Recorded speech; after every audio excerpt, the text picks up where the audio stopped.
This is the first video made as part of my Patreon stretch goals. Every $100, I will produce another video on the Yakuza franchise alongside other benefits. For example, at $200, I will start doing bi-weekly streams for viewers.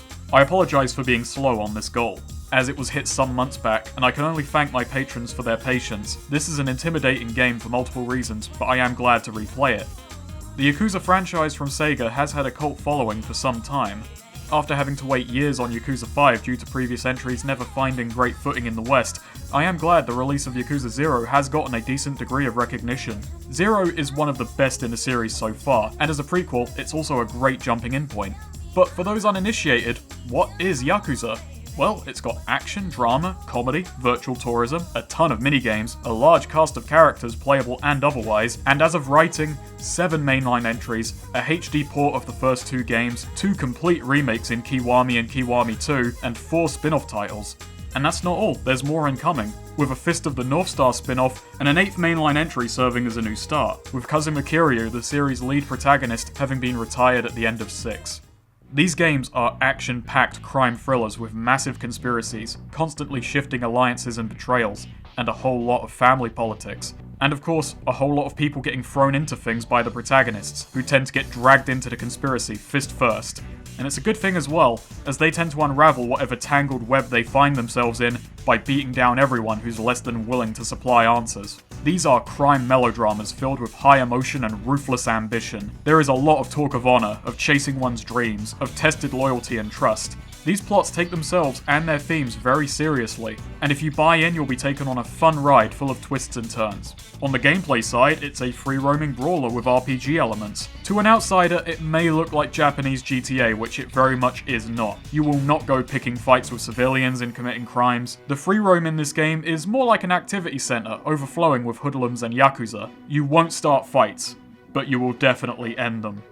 The free roam tends to be loaded with things to do, side activities and side quests alike. Tons of items to buy and hidden ones to find, a million things that give experience or little side stories totally unrelated to the main plot. If you go for 100% in these games, you have your work cut out for you. They pack content in, and it has a lot of character. There is a lot to miss. But a lot of the praises I do have for Yakuza come from later entries. We're not here for those. We're here for Yakuza 1. So, I am told there is a small but vocal crowd who say you're not a true fan unless you've been there since the old days, playing Ryuga Gotoku with a translation guide. So I've got my guide, I've got my sake, I'm good to go. You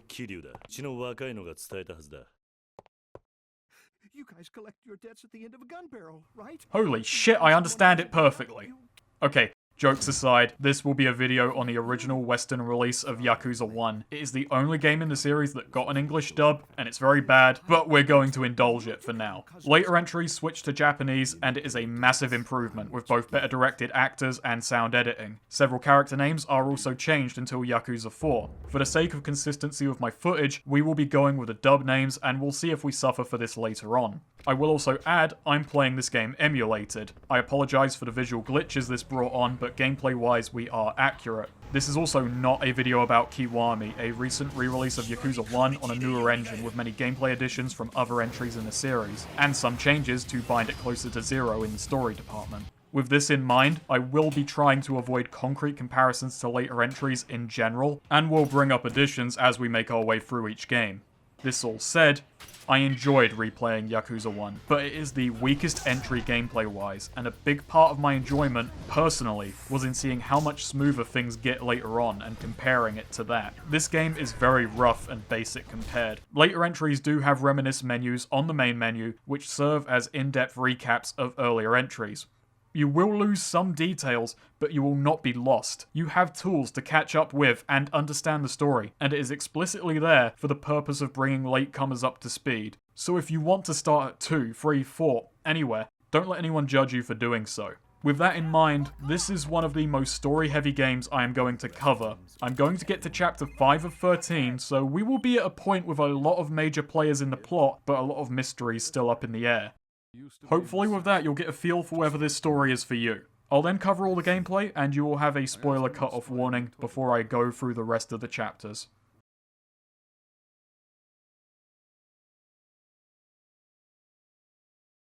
We open in 1995, on the busy, rainy streets of Tokyo. In the Dojima family offices, Kazuma Kiryu stands over a dead Sohei Dojima, his boss, with a gun in hand. Kiryu collects a ring he sees on the floor, then the police bust in and arrest him.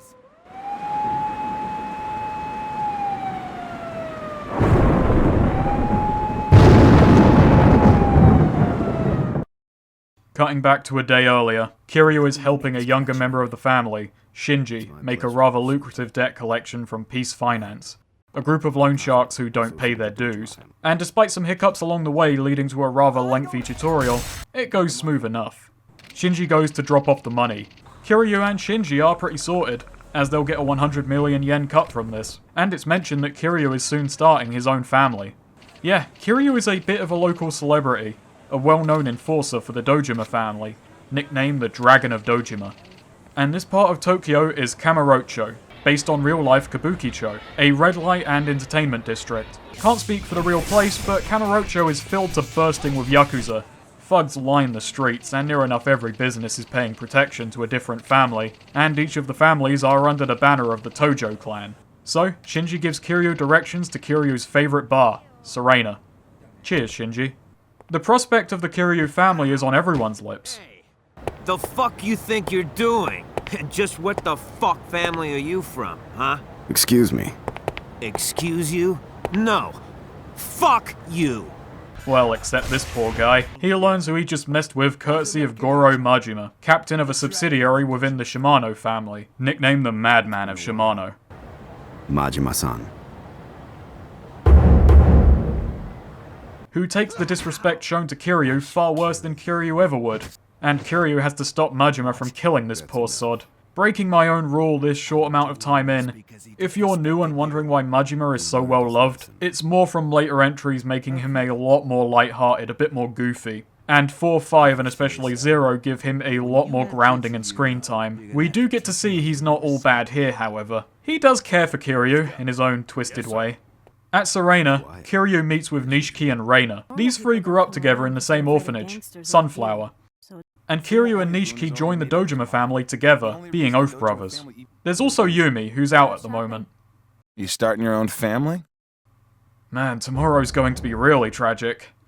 Nishiki is a little bit jealous, and I suppose Kiryu's endless well of humble would likely take a toll after all this time. Nishiki being a bit flashier than his oath brother, a bit more shameless about how he wants to climb the ranks. All Dojima does is go on and on about his glory days and honor. Always one step ahead of me, huh, big brother? So, Nishiki. Sadly, he has got a good reason to be down, however. She's gonna have another operation next month. It'll probably be the last one. Last one? She's too weak. Yumi then arrives, and the four drink and talk through the night. And it must have turned into a proper bender as well, as Kiryu awakes at 4 PM the next day, luckily still in time for a meeting with Shintaro Fuma. Good evening. And Kashiwagi. Fuma is Kiryu's father figure, the one who accidentally made Kiryu and Nishiki wish to join the Tojo. As for Kashiwagi, well, he's a fun-loving guy. Too bad for him, he's about to put his foot in his mouth. You know, Oyabun was once known as the #1 hitman for the Tojo clan. Kashiwagi. Why not just say, "Hey yo, Fuma, that's real rich coming from the murderer"? You are dismissed. The two reminisce about Sunflower Orphanage. But a call for Kiryu comes in from Shinji. Dojima has kidnapped Yumi and Nishiki has ran off after him. And he comes upon a grisly scene. Nishiki has gunned down Dojima, and Yumi is balled up in the corner. Dojima tried to hurt Yumi. Thinking quickly, Kiryu tells Nishiki to flee. Nishiki tries to argue, but with his sister dying, Kiryu will not hear otherwise. And so, Kiryu takes the fall. At the station, he's interrogated by Date, who cannot buy Kiryu's motivation for killing Dojima. Don't give me that bullshit! Date, that's enough. It's not enough! But the rest of the force doesn't care to dig much deeper. This is Yakuza business. Who cares who did it? Detective. I had a ring on me. That ring. Can you give it to Fuma, the lieutenant of the family? And please tell him that I'm very sorry. I don't owe you any favors. I know.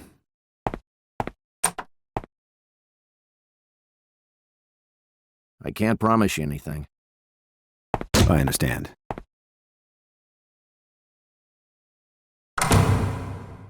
In jail, Shinji delivers Kiryu a letter of expulsion, which confuses Kiryu as to why they don't just cut him loose completely. Shinji has more bad news. Yumi has disappeared from the hospital, and no one can find her. And then, raising further questions, an attempt on Kiryu's life is made, and the hit was ordered by Sarah, the chairman of the Tojo clan. Before Kiryu can learn more, he's knocked unconscious. What the hell's going on?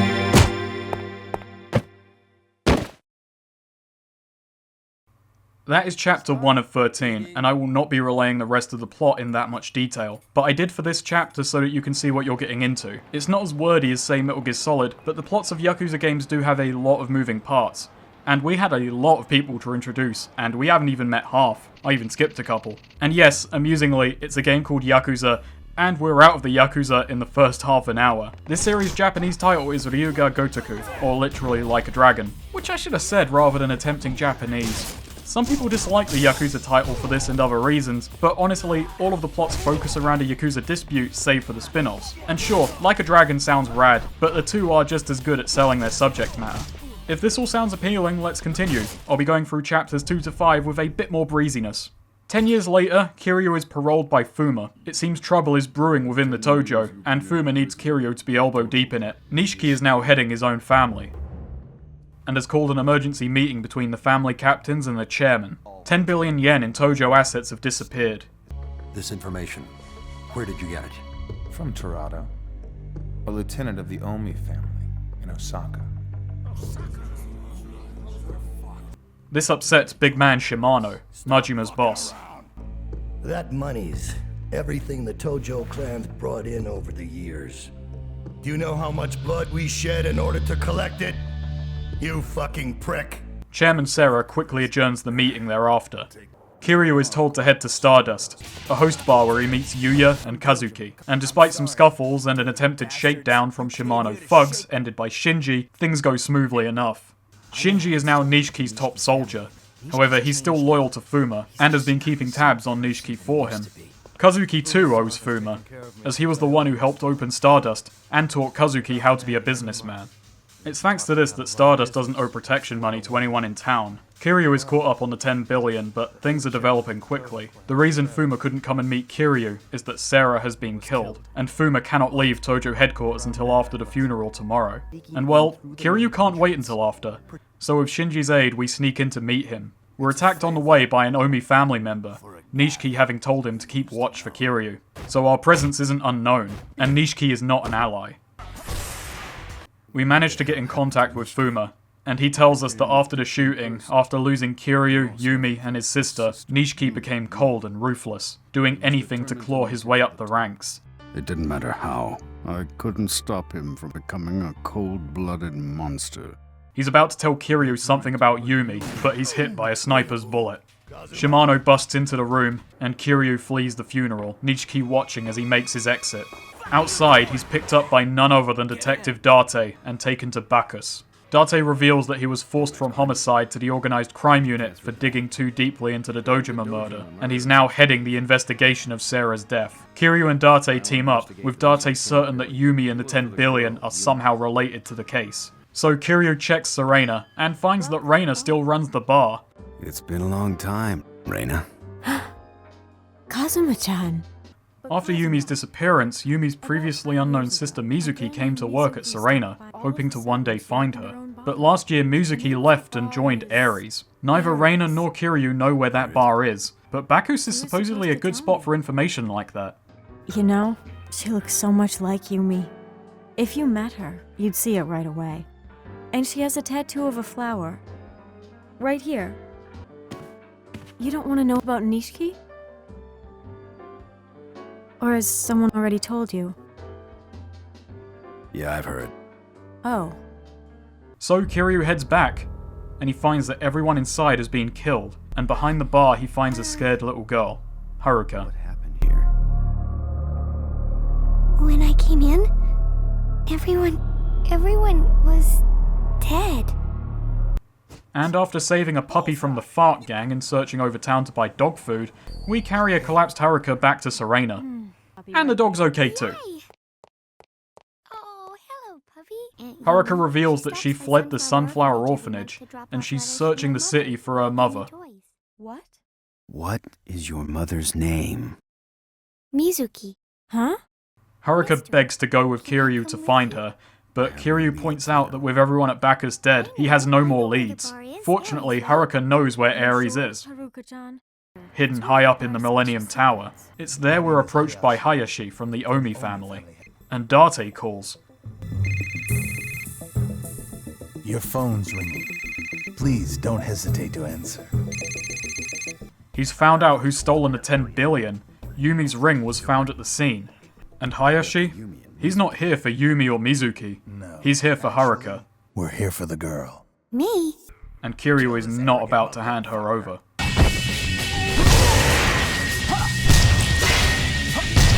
After the beatdown back at Serena, Kiryu and Date learn that Fuma is alive and in hiding, Shinji having gotten him to safety. Without any further leads, the two decide to go to Kage, a famous informant who runs Purgatory. And the story's about to take a bit of an odd pulpy turn here. Purgatory is an incredibly wealthy, seedy, underground venue with a gladiatorial pit and high-class casinos, hidden behind a park filled with homeless people. Kage has cameras and informants all over the city, and he hates the Yakuza. He's totally happy to give Kiryu dirt on the Tojo in the hopes he'll use it to hurt them. But he can't just give things out for free, so we have to provide some entertainment first. And we don't even get anything concrete out of this, we get his suspicions. He suspects that Nishiki killed Sarah, and is then planning to retrieve the 10 billion and use that to become the next head of the Tojo. Then Majima kidnaps Haruka, pretty much so he can lure Kiryu into a fight with him. Kazuma-chan, you know what I mean, don't you?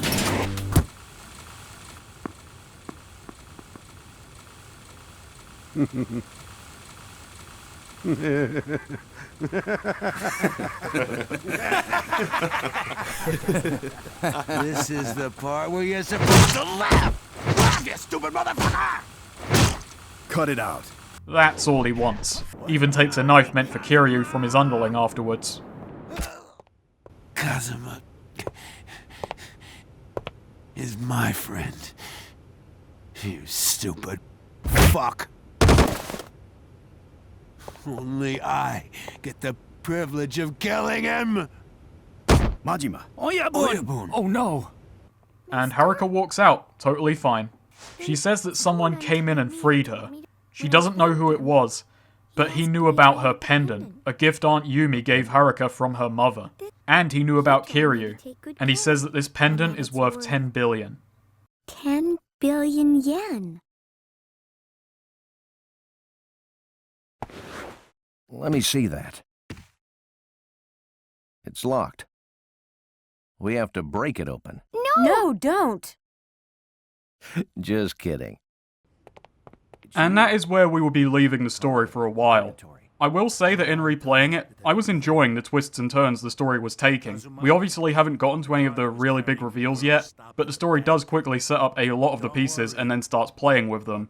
Also, despite how long I went on, most cutscenes are a quick 2 to 3 minutes, but they pack in a lot of details and character, with good stretches of gameplay in between. Even with the large cast of characters, a lot of the core cast, Kiryu, Date, Haruka, and even characters further in the back like Kage and Reina, get rounded out well and very quickly establish themselves. They form a nice big criminal ecosystem. These cutscenes are decently expository, but they do dress it very well. And you know, it's a thriller, we need a decent amount of time to reason out things and get some red herrings, and we've gotten a few of those.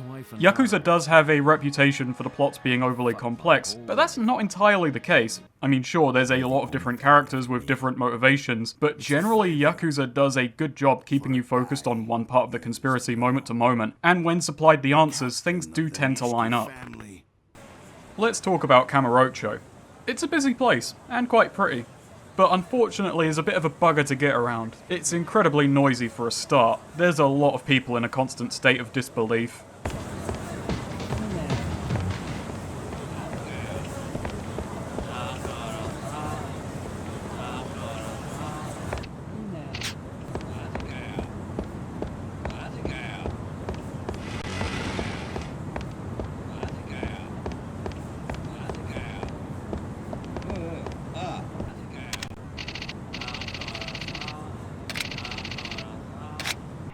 and they do not shut up.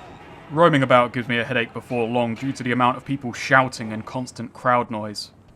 The camera is worse than this. The open world doesn't have a free camera. Instead, the city is broken up by a bunch of cinematic angles, often with large, sweeping shots, where Kiryu may not even be the central focus.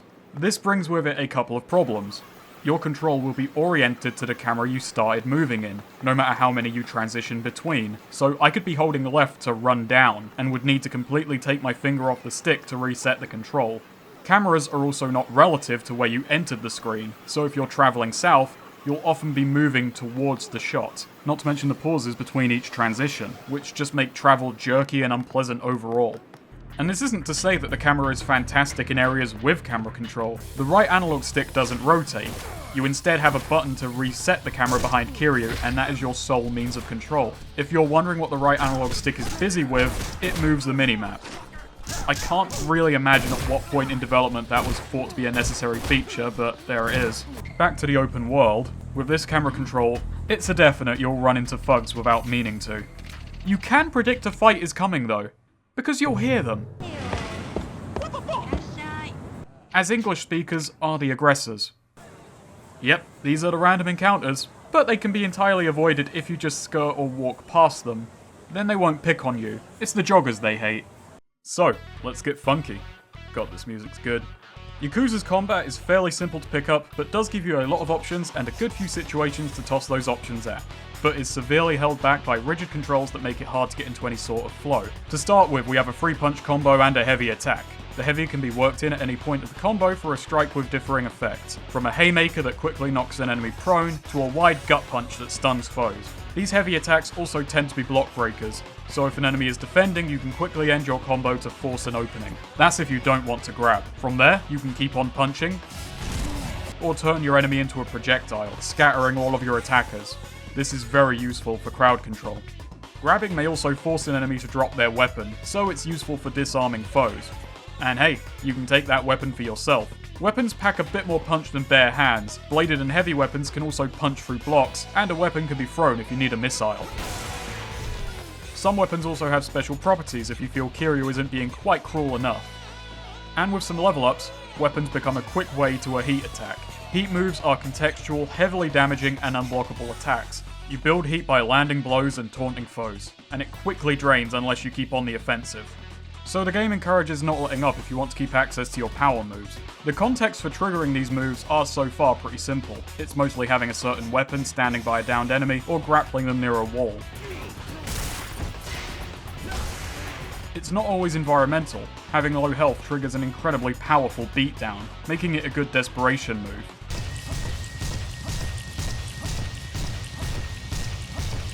So despite the game only having 2 different enemy types, average and big bloke, they pack a good few different movesets and come in groups, and we have a good variety of ways to tackle them, with good one-on-one options and some weaker ways to crowd control and scatter enemies, because trust me, enemies in this game love to crowd you, they have no sense of honor. We do also have defensive options, we can block and dodge.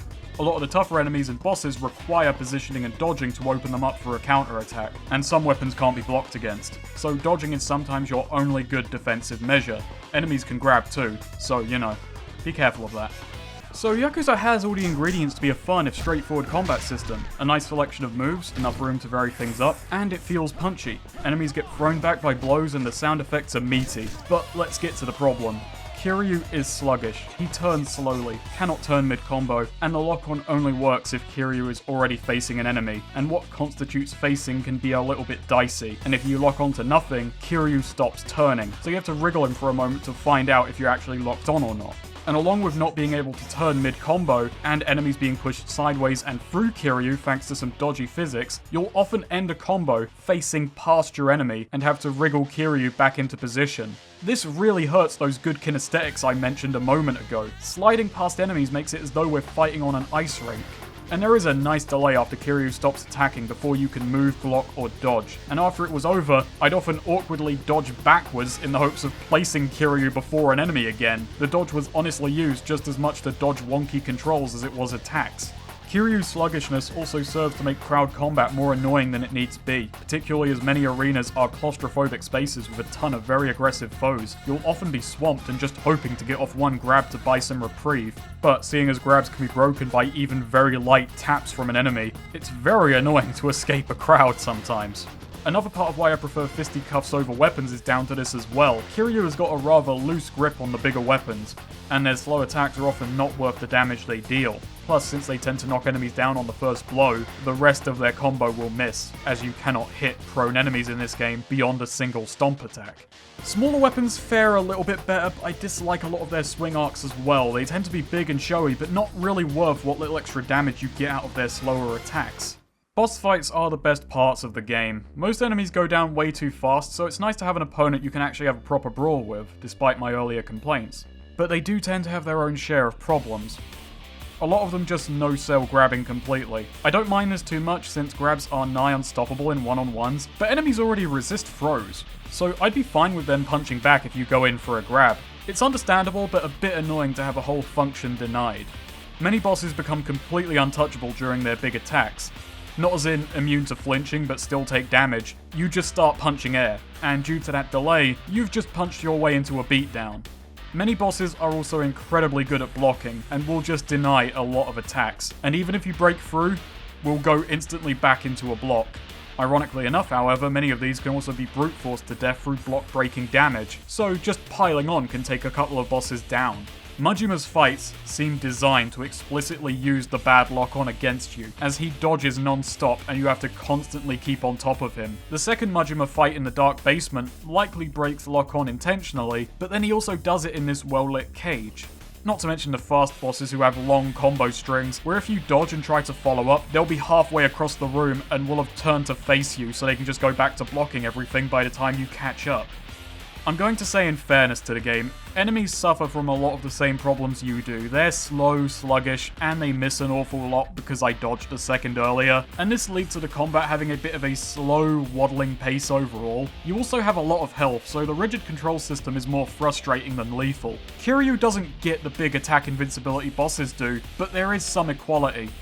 So, the combat is workable and fair, and Yakuza 1 provides a base to be refined on later, but it lacks a lot of flow, and whatever fun I have is generally short-lived and interrupted when the many overriding control issues rear their heads.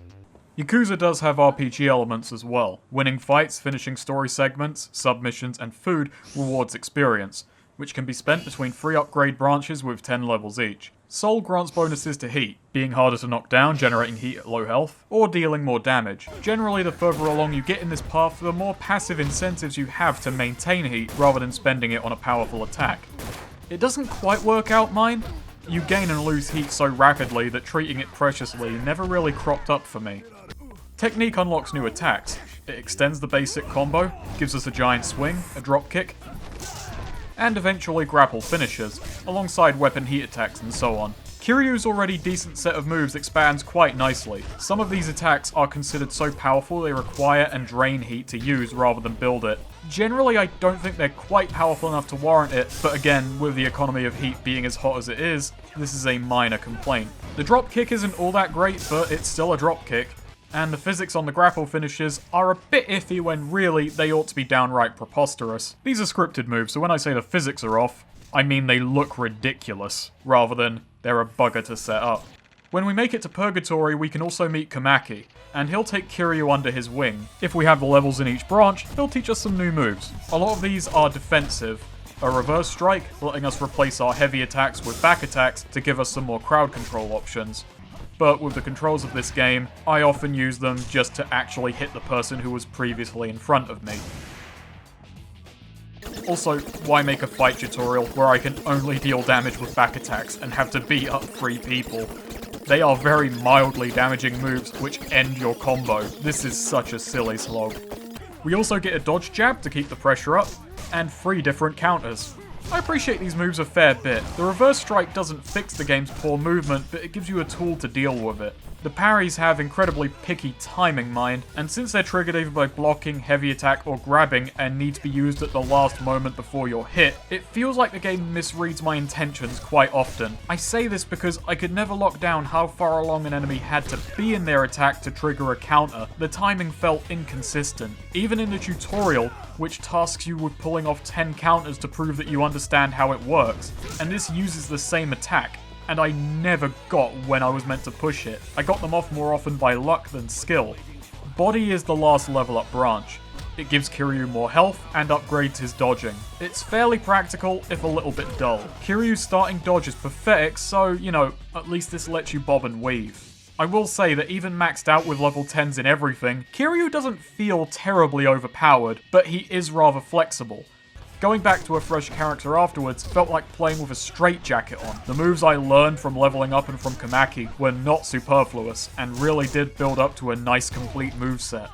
Leveling isn't the only RPG element, however. Kamurocho has a great many shops, restaurants, and side activities in which you can spend your hard-earned cash. Eateries offer food to refill life and give a little bit of experience. I think I ate about 10 scoops of ice cream before the final boss. Figured Kiryu needed something nice before that whole affair. You do also have an inventory. 3 slots for weapons, and 9 more for usable items, equipable defenses, and crap to offload at the pawn shop. And with these 9 slots, you can carry up to 9 health drinks, which will give you a near full refill of health or heat. And these are not hard to come by or limited in supply. Nothing is stopping you from turning up to the final boss with the only worry on your mind being diabetes. For the sake of challenge, I avoided using health drinks in stages and boss fights unless I found them within. The longer, more level-like sections of the game make you fight through multiple groups, and they tend to hide a good few supplements around in case you came empty-handed. And you can beat them empty-handed. So no, it isn't leveling that will make Kiryu overpowered, but the pharmacist. Nothing's saying you can't turn up to a boss with 3 shotguns either. Honestly, it's a handicap. You're pretty strong. He's not giving me any flack. Purchasable weapons can be handy in a pinch, but all weapons tend to break pretty quickly, they don't do too much more damage, and 800,000 for a shotgun isn't that good. You know how many staminans I can get for that? Majima could stab me for weeks. The defensive items are a bit less mental, but bring with them some interesting effects. Obviously they reduce damage, but for more interesting side effects there are things like bulletproof vests, and as long as you face armed enemies, they cannot possibly hurt you. Gun enemies are a bit of a pain, but this is downright unfair, and between this and the shotguns, you can completely shut down this poor sod. I didn't use the vest for long. I felt bad. Goddess beads make enemies less aggressive and make them crowd Kiryu less, and lucky beads turn off random encounters. You can also get drunk if you want more random encounters. I think the beads beat beer though. So besides straight up defensive buffs, there are items which allow you to tailor the gameplay a bit to your style, and have some more esoteric effects. What I listed are not all the items, but some examples of what you can get your hands on. I suppose a note about random encounters. The lucky beads are honestly quite worth it if you value your time. Random encounters become trifling, they are not very difficult in this game, and they don't even really start out as difficult. They don't pay much, they're at best a way to practice new moves. Kamurocho has a good few hidden nooks and crannies, a secret weapon shop, and a casino, if you can find them. And a strange series of events will lead us to Chohan. I don't go to massage parlors to relax. I'm here to win. Have you ever wanted a minigame about pulling a manual, but with worse controls? Well, here you go.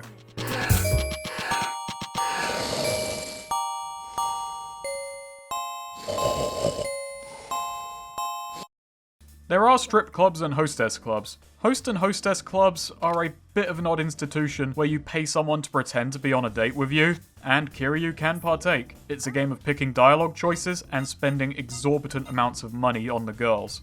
It's a rather dull money sink. If you want a leg up, you can go to the MEB to get told what each girl likes. Sega arcades are dotted around and have UFO catchers, so if you want to virtually simulate grabbers with wonky PS2 physics, you're sorted. We can also hit up the batting cages for a timing-based minigame. There's a reward for getting 10 home runs within 20 hits. I couldn't. We've got virtual gambling, which I tend to find boring. So I've got a negative bias going in that I will admit to. There's something about virtual card games which just depresses me. That said, we have blackjack, baccarat, roulette, slots, and Chohan. Chohan is the moneymaker. It's a simple game where two six-sided dice are slammed down under a cup, and the people at the table bet on an odd or even result. And the result is revealed once everyone has placed their bet. I made most of the dosh I used in this playthrough by playing Chohan for 15 minutes. Other games were slower and a bit more risky. I was really disappointed at slots, by the way. I forgot it wasn't pachinko yet. You can also find usable items such as player pieces, which will guarantee a certain result on your next gamble, but only that next one. I only came across a handful of these items in my playthrough, all through the lockers. Casinos also do not handle cash directly, instead using chips or points, which are traded in at a prize counter. So if you want to make money gambling, you pay in, win points, trade points for golden plates, which take up a whole inventory space, and then you run across town to the pawn shop. It's a bit tedious, but hey, it's 900,000 a trip. You do have an inventory box, accessible at hideouts unlocked over the course of the story and in some pre-fight areas. This allows you to hold more than 9 items, but it won't be until later that new items can just be traded out magically into the box. Plus, the interface for taking out and putting in items is a bit of a slow bugger.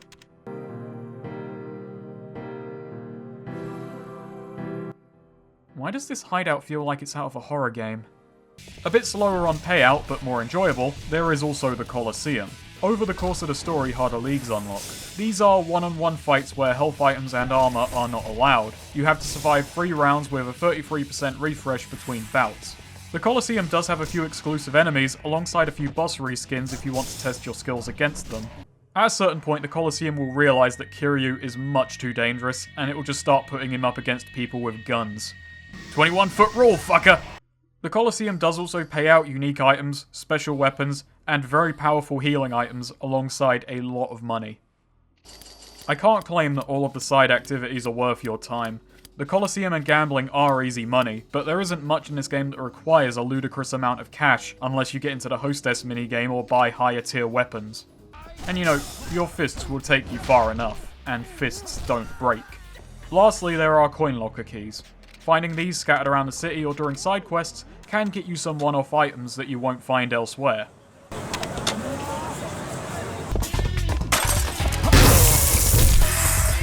And Kamurocho is a busy city. There are a lot of people to wreck and a lot of reasons why. So we also have submissions. Some hidden, some given to you as you progress through the plot. These stories will be spruced up a lot in later entries, again breaking that rule, but for now it's a rough draft. There are good moments amongst a whole lot of dross. You're so cute. I could eat you. The big ones presented through the story obviously get the most attention. We confront Yayoi Dojima, the widow of Sohei Dojima, all these years later. Mrs. Dojima still can't believe that it was Kiryu who killed her husband, and Kiryu promises that when he can, he will give her the answers she needs. And it's a really good scene. I promise to give you the answers when I'm finished with what I gotta do.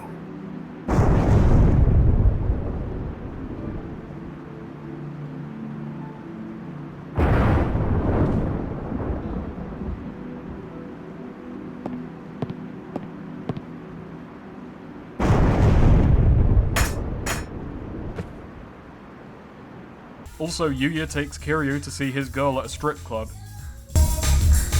Kazuma-san, she's a guy!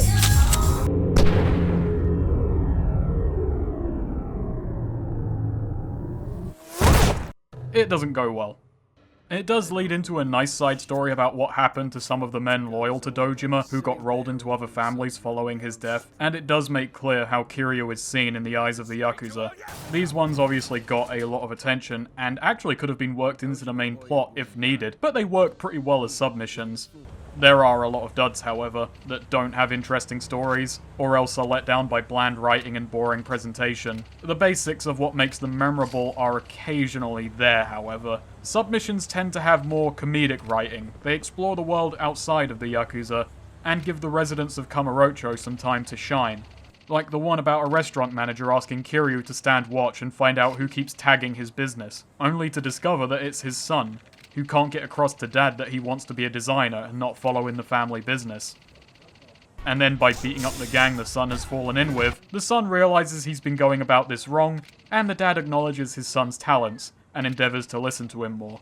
The later games would have given this plot stronger characters, a couple more beats to flesh the dad and the son out, a bigger twist, and some shamelessly somber piano music, which I will totally buy into. But the writing and limited presentation make it flat at best and awkward at worst. And that's one of the stronger examples. More outright comedic and a bit more hidden is an artist that you can buy paintings from. If you later find this struggling writer, you can show him items, since he's looking for inspiration. If you guess the right painting, he gets inspired, and goes on to write a classic. And hand you an autographed copy of his last success from a decade earlier to give to the painter. And if you do, he will go on to be a world-famous artist, and give you his magnum opus, which you can then trade into Cafe Alps for some money. Which feels faintly insulting, but there it is. Again, there isn't much to this quest, there is little to draw you in, and there is something vaguely nice about that as well. I felt like I stumbled upon this quest, and I felt a bit clever when I gave the writer the painting, as there's nothing connecting those two unless you make that connection first. It's the same way there are a good few fluff items in stores purely for that one quest or side activity. A lot of side quests are pretty lifeless affairs, however, like chasing down a purse snatcher or bouncing for a hostess club.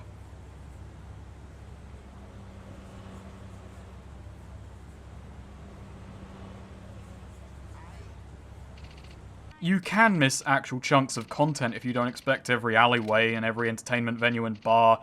You'll miss hidden casinos and the weapon dealer, exclusive items and the occasional fun story. And I like having things like this obscured. You can go through this whole game never even bumping into massive swaths of content. It's there for you to find if you dig into the world. It brings this seedy town alive. But you'll just as well miss a lot of tedium and dead ends. The camera is once again a factor. It's really easy to miss this woman, for instance. A lot of side quest people are just harder to spot and don't much draw the eye. To give a little point of favour to submissions, it's the only way to see this pop up, which is more than a little unfair.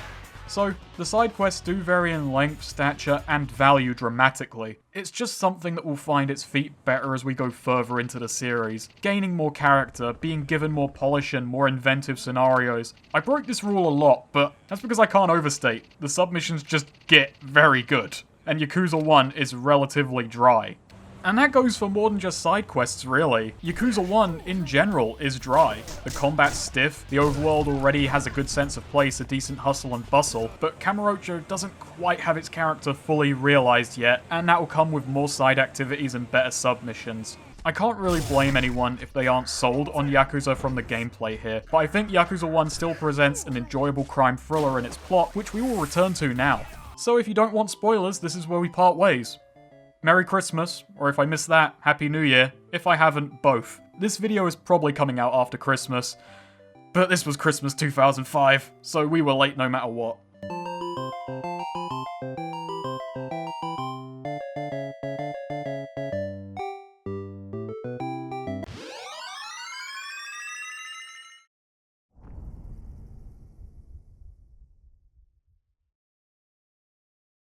Where we last left off, we had no leads. Again. Kiryu heads outside Serena, and a bum from Purgatory asks Kiryu to help with Kage's family troubles, and well, with nothing else to do, Kiryu decides to go and check it out. This leads us on a decently lengthy series of events, where we wind up saving Kage's kid from two gangs, one some thugs that he's trying to quietly flee, I did feel the urge to hit some balls today. Suppose yours will have to do. And the other, the Atobe family, a Yakuza family. The boss's daughter being the woman he wants to flee with. It ends with Kage and Crime Dad watching from Purgatory, as one of Atobe's men reads a letter wishing his daughter happiness, and Kiryu looks to a camera and says this is going just as the boss thought. Which I assume the knife-wielding thugs were not let in on. Leaving Purgatory, Reina tells us that Date is drunk as a skunk, and to get back there.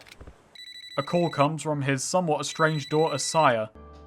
I'm sick of you always standing me up, asshole! What was that? Call from a girl named Saya. Detective Date, I think he blew her off. Oh, I'm pretty sure that's his daughter. Kiryu decides to get involved here as well. Saya introduces herself to Kiryu by propositioning him, which doesn't go down well. Your father know what you're doing? What? Of course not! Are you fucking retarded? I'm not as stupid as you. We then discover that her boyfriend, a scummy host named Shotaro, owes some loan sharks, and he's making her sell herself. So Kiryu and Date pay the loan sharks a visit. Bit sad that Date isn't allowed to get the finishing blow on Shotaro, and that is the entirety of Chapter 6. Now, we do get some great scenes out of this chapter. A beat in Date's speech to the loan sharks to kill him, telling them that it will get Saya to safety and bring the police crashing down upon them, shows that despite Date's cynicism and his willingness to go against orders, he still believes in the police. It fits the crime melodrama tone perfectly. Plus, Saya's safe. My friend will take good care of her. And then Kiryu sends that guy flying. Kage, using his big spy network to protect his son and ensure that he can leave with the woman he loves, gives a nice, unexpectedly heartwarming scene to someone who you likely wouldn't expect to get one. I heard that you don't like the Yakuza. Yeah? You don't care? You're the father of the girl my son loves. That's all you are. And this chapter does tie in very nicely to the central theme of family and the loyalty that comes with it, which runs through this game, particularly the relationship between parent and child. But both of these feel like really big side missions. Saya is acknowledged once more at the end of the story, but doesn't play a further role. I'm sorry, but move. And as for helping Kage, we get a sword. Little things like this do happen throughout the rest of the story, but never again will a whole chapter sidetrack us like this. Horrible father. Let me cut to the chase. I'm pulling you off the case as of right now. I've got to go. Hey, Date!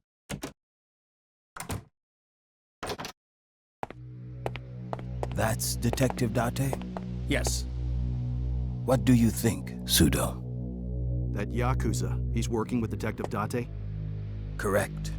I can't say who, but we've been asked to investigate. This is an order, straight from the top.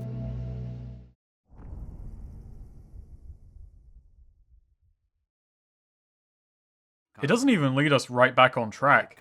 The only reason the mystery is back on is because something has surfaced. This morning we found this corpse in Tokyo Bay. This tattoo. Kiryu recognizes a signature by Mizuki's tattoo. This was done by Utabori II, the same man who did Kiryu's dragon. Before he leaves, the group agrees not to tell Haruka about Mizuki's death. Unfortunately, Utabori tells us this tattoo is an imitation. Then the phone rings.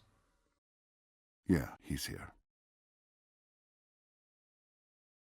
It's Nishiki. What? Kiryu is confused by how Nishiki knows where he is, and Nishiki says that with the power he has, information has a way of finding him. He knows about Mizuki, and he wants to meet at Serena the next day. We then do get a bit of a scene that may be a bit cheesy even for this. With a weak dragon on your back, there's no way you'll defeat Nishiki. With Utabori waxing poetic on the symbolism between Kiryu's dragon and Nishiki's carp, and how a carp is destined to fight a dragon and a person's strength shines through their tattoo. With it, he's now a challenge for you. Maybe your equal. Doubtful. The group wants to hide Haruka at Purgatory, which doesn't sit well with her. It is safe, but... I won't go. You went to find out about my mother, right? So then, why didn't you take me with you? I want to see my mommy. She accuses Kiryu of only caring about the 10 billion and runs away, leaving behind her pendant, only to get taken hostage by a mysterious new party and held ransom at Stardust, the pendant being the trade.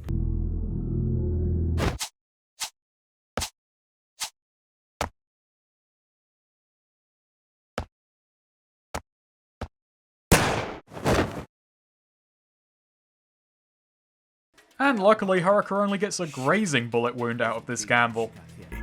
Answer me. We were sent by... Fuck.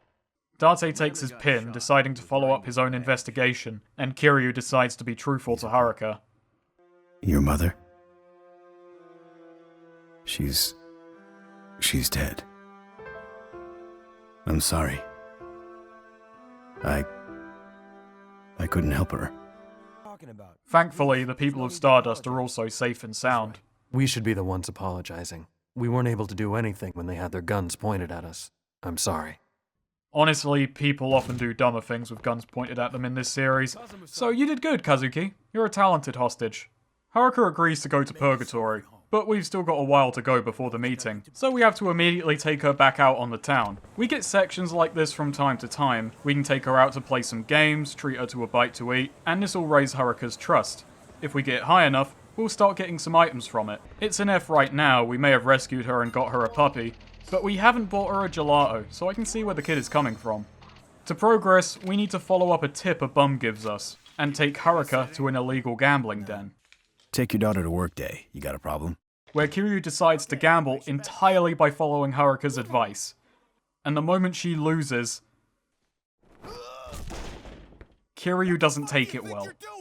Luckily, it turns out they were using loaded dice, so Kiryu gets to beat up the dealer and look like a hero, and the boss comes in to sort the mess out.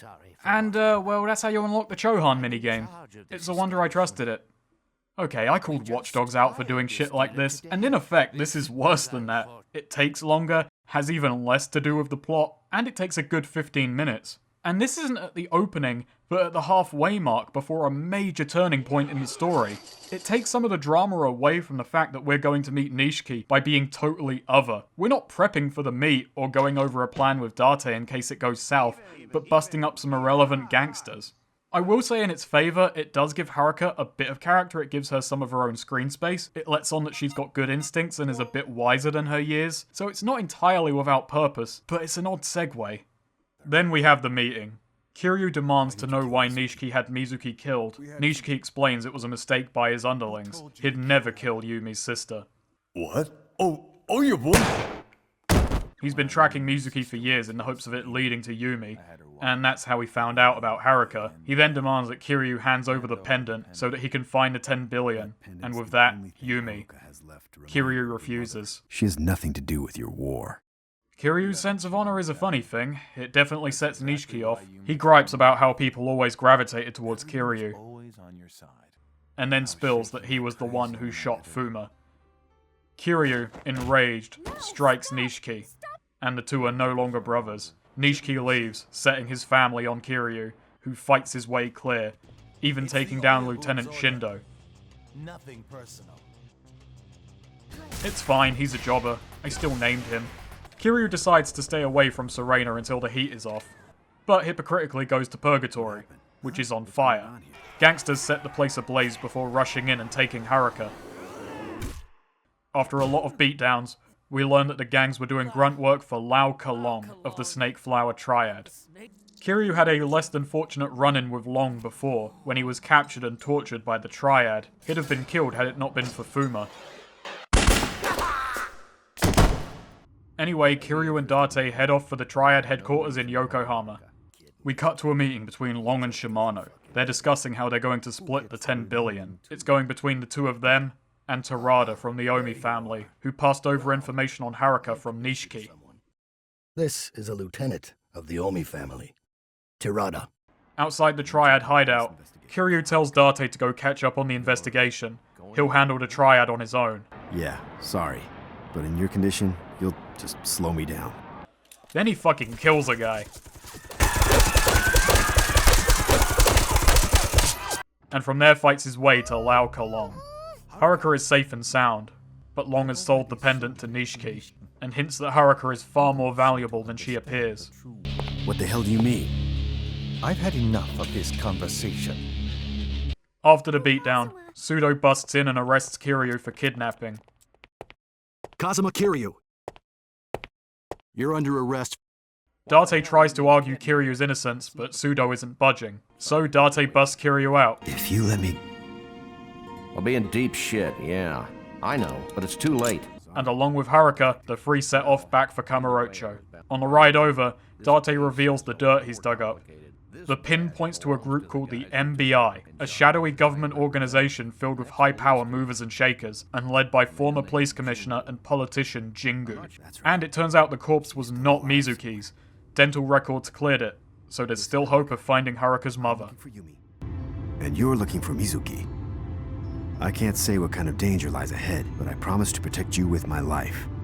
I'm sad and grateful that we've got some new gameplay to break up the non-stop plotting. Kazuma, keep them at bay while I get us out of here. Got it. a really bad high-speed gunfight with slippery controls and insane aim assist that still isn't enough. Kiryu can toggle between one of 4 views that enemies will regularly sit on the borders of. It's more dizzying than anything else. Still, it isn't hard. You all have more than enough health at this point that Kiryu can take a few dozen bullets, and Date's car isn't much worse. You can dodge to reload, and the car will take some dings in your absence. Thankfully, it's over before too long.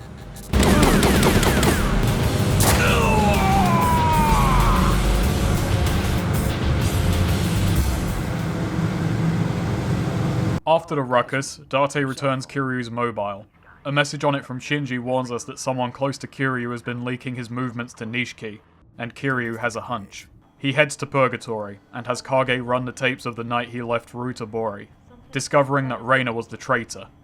Back at Serena, the bar is in a state. A letter from Reina admits her betrayal, and says it was done out of love for Nishiki. But after seeing Kiryu with Haruka, she wanted to atone. I'm going to take responsibility for my actions. In my own way. I'm sad to say, it turns out that was by making the situation a whole lot worse, as the reason for the bar's sorry state is that Reina invited Nishiki here and then tried to shoot him. It didn't work, and Shinji took Reina and fled, but he's been injured. We track Shinji down to an abandoned building on the north side of town, but sadly, we're too late to save either. Reina! Before Shinji dies, he tells us that he left Fuma in the care of a girl called Akemi. Aniki, this is for you. Shinji. Shinji. Shinji? Shinji! I think it's time to talk about the dub. I don't know if it's bad direction or poor acting or a bit of both, but Kiryu cannot handle any of the more emotional scenes in this game whatsoever. That was a man wanting to grieve while not wanting to wake up the neighbors downstairs. Kiryu's voice in general is just not very good. Kiryu's original Japanese voice is often calm and composed. When he's mad, it's pretty obvious. It's quiet anger. He doesn't lose his collected demeanor unless the situation has completely gone pear-shaped. I think they occasionally try to emulate that calmness half the time, but the actor just sounds bored. And the other half just made Kiryu really vulgar. You retarded or just deaf? But that's true of everyone. That's alongside the sound mixing and editing just being really poor, giving lines unnatural pauses and weird timing. Go! Kill this arrogant motherfucker! There's no overlapping, thankfully, it never gets that bad. But it does make characters look a bit forgetful in dangerous situations. I don't know. There are some good catches in this dub. Date's voice is honestly fantastic, and his actor gives a really good performance. He sounds exactly tired enough, exactly hard-boiled and determined enough. Deal with a shitty Yakuza, just like you became the black sheep. Haruka's voice is childlike without being grating. My mommy is all I have. If you're gonna be that way, then so will I. Mark Hamill's performance as Majima fits his character really well. He has some experience with this kind of fun-loving psychopathy. Kazuma-chan, you know what I mean, don't you?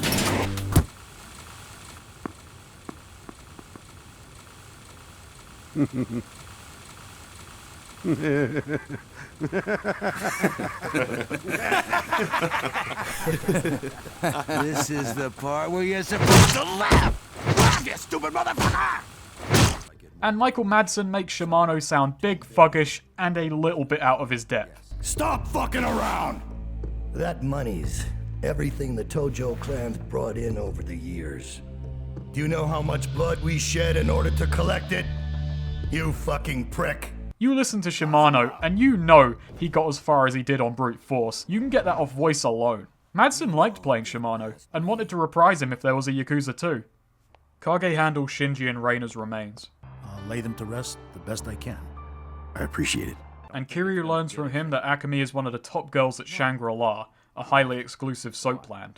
Shinji Tanaka of the Nishiki family had a soft spot for ladies of the night.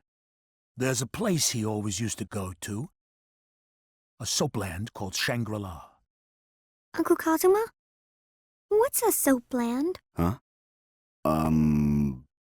It's well, a place where...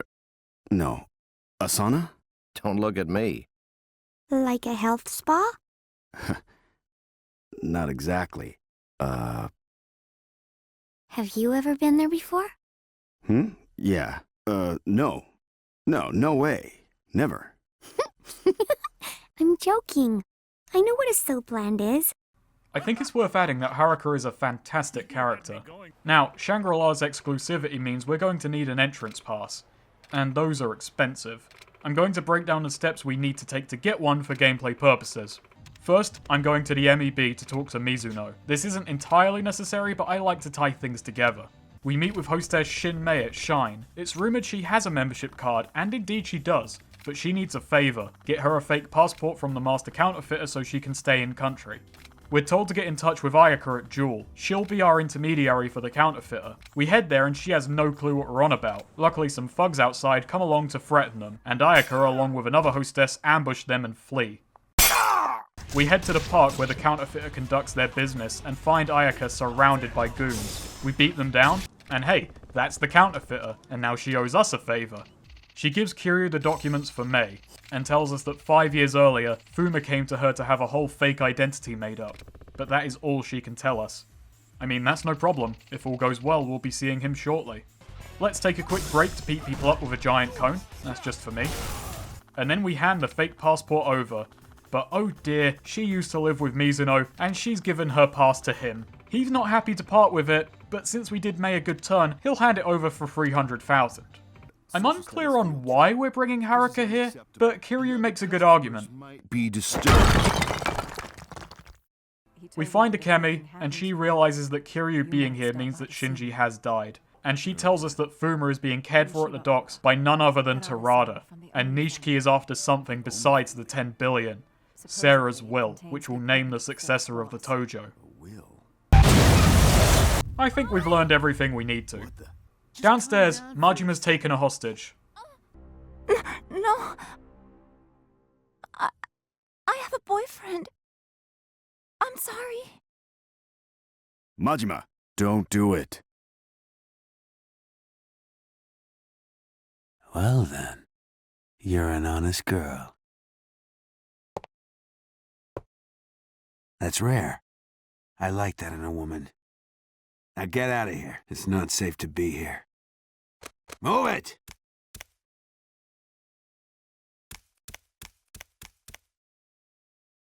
I never know what to expect from you.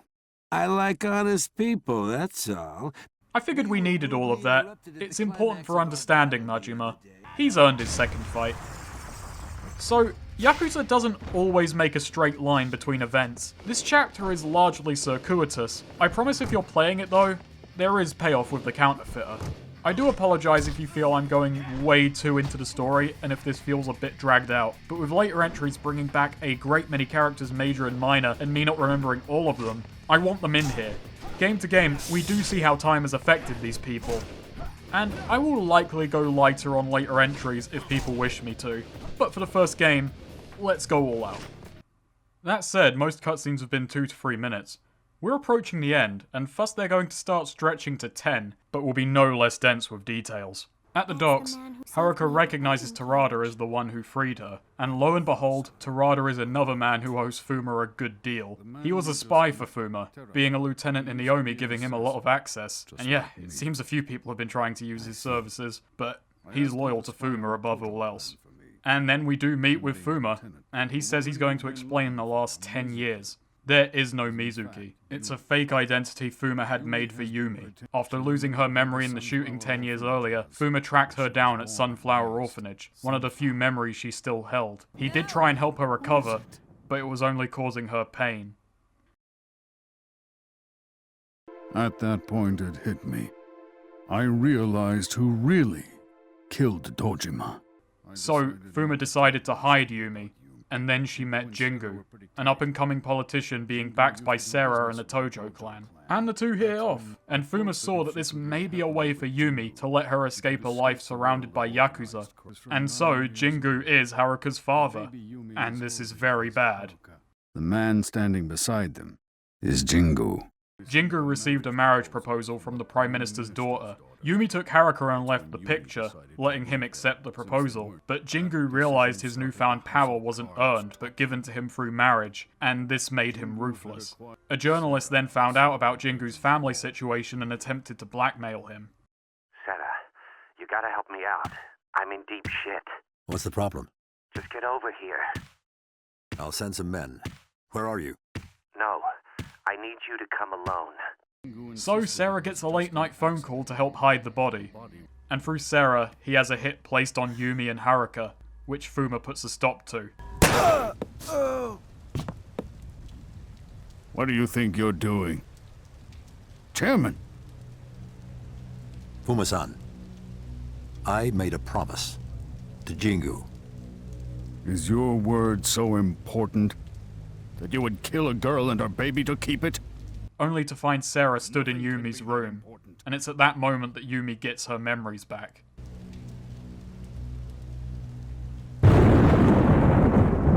No! Fuma then managed to convince the chairman to put the two in hiding. Mizuki was created as a disguise. Okay, sorry, another note.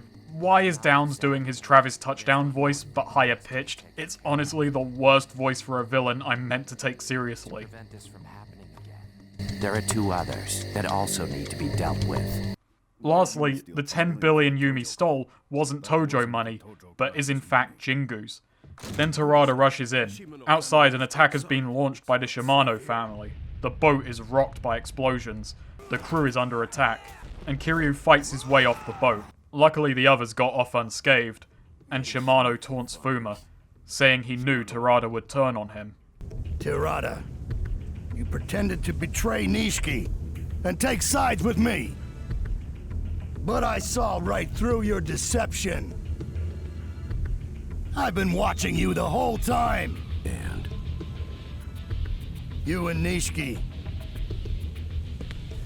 You left yourselves open. Shimano. What? It's you that left yourself open. Fuck you. Hey! What's this shit? And Kashiwagi comes in with a save. It's almost Christmas, so we brought some presents. That's my boy. So, the Fuma family annihilates the Shimanos. Well, okay, it was Kiryu, but hey, let's let someone else have the credit. Merry Christmas, Shimano! As mentioned, Michael Madsen did wish to reprise his role as Futoshi Shimano. Of course, future games would be voiced in Japanese. Fuma protects Haruka from the blast. I'd say he hasn't got long, but he's not going out until some last-minute reveals are made. Yumi is at Ares right now. He produces Sarah's last will and testament, and gives it to Kiryu. A flashback reveals that Sarah was part of the plot to steal the 10 billion, and he foresaw a power play between Nishiki and Shimano. Fuma says that he should go into hiding, which Sarah rejects, but still, fearful for his life, he produces his will, leaving it to Fuma to name the next chairman. As Fuma passes, he tells Kiryu that he was the one who killed his parents. Who killed your parents? It was me. The Sunflower Orphanage is a place where I send all the kids that I made into orphans. It doesn't matter. That's in the past. Oyabun, to me, you were You were my real father!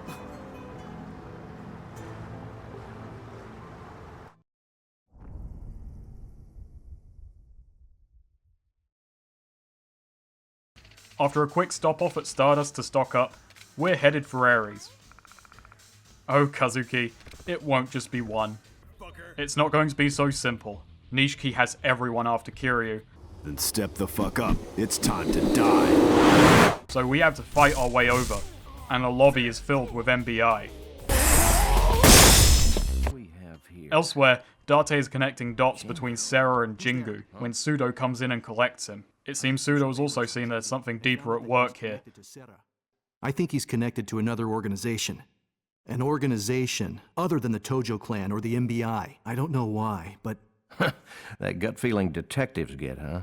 Well, yes. I was trained by Detective Date. So the two board a helicopter to get involved. Inside Ares, Yumi waits over a briefcase, a knife in case anyone arrives. Yumi. I'm so sorry. I'm sorry for making your life so difficult. Mommy! There's a happy reunion between her, Kiryu, and Haruka, cut short by a sudden arrival. What's that? It's probably him. Come to claim what's his. So you're Jingu. Hello. It's a pleasure to meet you, Mr. Oh yeah, he's meant to be a threat, sorry. How can you shoot your own daughter? I do what I must. Kazuma, save your breath. Jingu is beyond human emotion. He has no soul. All he cares about is his future and success. Before Jingu can gun down the three, Terada brings some backup, but they quickly turn on him. Jingu has already betrayed the Tojo clan, foreseeing Sarah's betrayal, and allied himself with the head of the Omi family. I feel as at this point I should point out, the Omi family is the Omi alliance, and they're not like a family in the same way that Fuma's family is a family or Dojima was.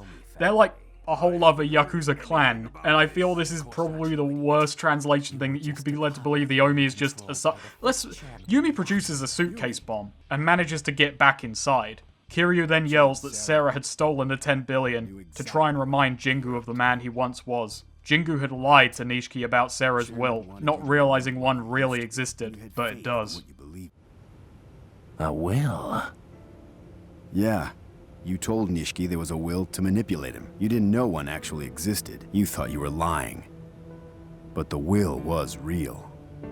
Chairman and Oyabun lost their lives protecting it. Shut up. Sarah, that bastard, making me look like a fool from beyond the grave. But that will, it's just a piece of scrap now. You're right, but only if I die. And that isn't about to happen. I'll protect what Fuma Oyabun and Chairman Sarah left behind with my life. I am the 4th chairman of the Tojo clan. Kazuma Kiryu! And so, we get to lay the smackdown on this coward. His fighting style is rather fitting. He carries a gun and runs away, has goons to deal with his issues, and with the control issues this game has, he's rather annoying. So it's best to just never let up on him. Oh yeah, and also Date and Sudo arrive at one point to achieve little. Kyohei Jingu, I have a warrant for your arrest, issued by Section 4 of the Metropolitan Police. You are hereby charged with bribery, possession of illegal weapons, and solicitation of murder. You're finished, Jingu. You have no evidence! You're bluffing! Yeah, I said people get stupider around guns. I didn't just mean hostages. Shit.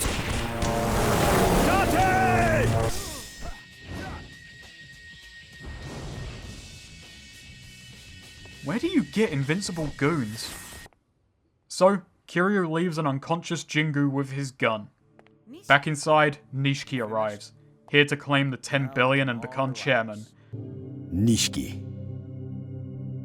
What the hell is that? A bomb? Yumi, don't be an idiot. No. I will become the successor to the Tojo clan, whatever it takes. Nishiki, listen to me. That's not possible. You've been Jingu's puppet this whole time. Naturally, he knew he was Jingu's puppet. Ever since that day 10 years ago when I turned my back on you, I haven't trusted a single person. Well, I'm sorry to say, Nish, but I'm sort of your boss and your annual review's coming up and... You're just running away from all your problems. If you really want to change your destiny, you have to come to grips with your problems. It's not easy, but you have to face them. Look at Kazuma and Haruka. Shut up. Why the hell can't you just accept me for who I am? Yumi isn't happy to see Nishiki having become so cold. And Kiryu realizes the only way they have to resolve their problems is with a good old-fashioned fistfight. They're just going to have to let it all out. They took it more literally than me. Nishiki is a really easy final boss, easier than Jingu and his goons. A very simple, slow moveset comprised of heavy attacks. The only advantage he really has is that his grabs are inescapable. Please don't throw me, I'm full of dairy. This starts working against him, mind. And in his final phase, his grab will end up doing more damage to him.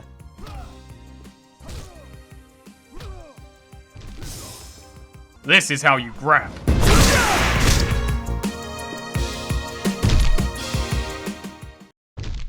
They take the pendant from him. Yumi, what the? I'm sorry. I never forgot about you. And it opens the safe, revealing the 10 billion. Yumi places the bomb inside, ready to blow this whole conspiracy sky high. Oh man, if only the Stardust boys were here to advise. Yumi takes a bullet meant for Kiryu, and Nishiki runs in with Yumi's knife.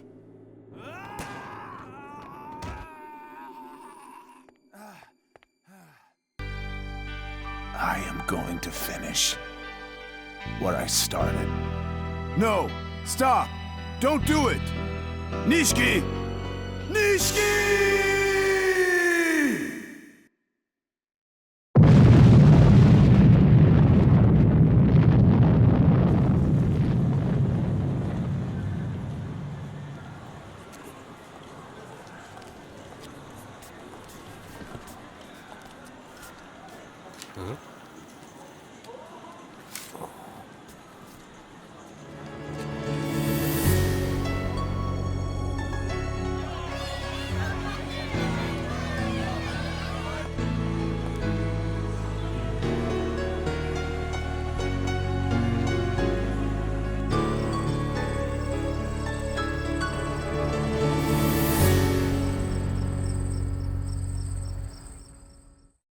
Yumi passes away, giving Haruka one last piece of advice, and happy that she could see the two people she loved. The police bust in, and Kiryu wants to give himself up, but Date talks him out of it, saying he has to be there to care for Haruka. Cutting to some time later, Kiryu leaves the Tojo clan in what he believes to be capable hands, with Terada becoming the 5th chairman. Date leaves Kiryu, promising to stay out of trouble, as he now has someone he needs to care for. And that brings us to the end of Yakuza 1.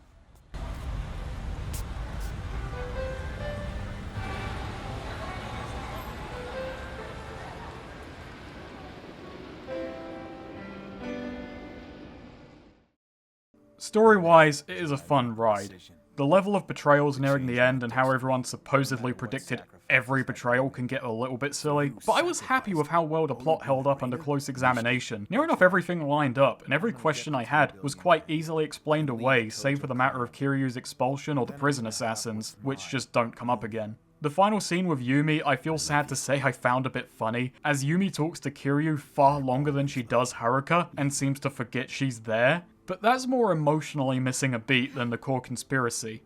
I do think Jingu is a bit weak as a villain, not just because his voice is ill-fitting. We're going to see a lot of conflict between ruthless pragmatism and honor beyond reason going forward in this series, along with explorations of how honor can turn someone to evil deeds just as much as pragmatism. But Jingu is just a very weak version of that. He does work in the story, he's built up fittingly, and you get enough hints there's something above the criminal underworld involved in the scheme, but the character himself is just boring evil. Nishiki is a bit more sympathetic, but in this game, without any supplementary materials, he always comes off as bitter, greedy, and self-centered, and Kiryu's sympathies for him can be frustrating. Funnily enough, Yakuza 0 makes him a lot more likable in retrospect, and his final move is utterly boneheaded. I can't let this bastard get what he wants. You just stabbed him in the gut and you have the gun. He's already in a situation he doesn't like. Besides some minor ending gripes, I do think Yakuza 1 is still a fine story, but as a game, it is not good. The only argument I can make for playing it is a like for later entries and wanting to see where it all came from. It has less, and what's there is not as good as what follows it. The combat is easy to pick up and can be enjoyed, but I'm often torn out of the experience, and the controls often get in the way. The side stories have a handful of fantastic ones, but many good ones are marred by weak writing and lifeless presentation. Others are tiny, empty affairs, over near enough as soon as they begin. The dub is not good, and it particularly hurts the more emotional moments. If you want a thriller with likeable characters, Yakuza pulls it off well enough, but it won't be until 2 and beyond that I feel I'll be able to fully explain my love for the series. It was interesting to go back and replay this entry and see how it started. Later entries will get bigger in scale, more enjoyable, faster paced yet complex combat mechanics, more outrageous heat moves, more emotional and experimental submissions, and more charming, more personal side activities. Yakuza has a ton of heart, it's just not quite beating in rhythm yet. Thank you for watching. If you enjoyed this video, please spread it around. You may also support me in making more videos on Patreon. Every $100 more will see myriad improvements and additions to the channel, along with further entries in this fantastic series, culminating rather oddly in me doing an episode of playing centered around a LARP site, which should be a lot of fun. A thank you to my patrons, Eric Nace, DBZ King 119, Noonam, Sigurd, Charles Nelson, Armin Reddy, Austin, Wagman, Alt F4 Games, Samson, Arthur D. Gonzalez Martin, Johnny Z, Corrupted, Cages John Leonis, Zeno, Nick Morrow, Jonathan Gutierrez, Wright, Elowin, The Tried Piper, Bran, Jonathan Hume, Tom Hughes, Jack Saint, Rafe, Andreas Huber, Hake Gregorian, I Love OP, A JoJo Reference, Cody Draga, Pertwee Odedra, and Psycho Soda Pop. Please give me afterthought questions in the Discord channel or in the comments, marked with a double exclamation mark, if you are in the $5 bracket. And please, join me next time.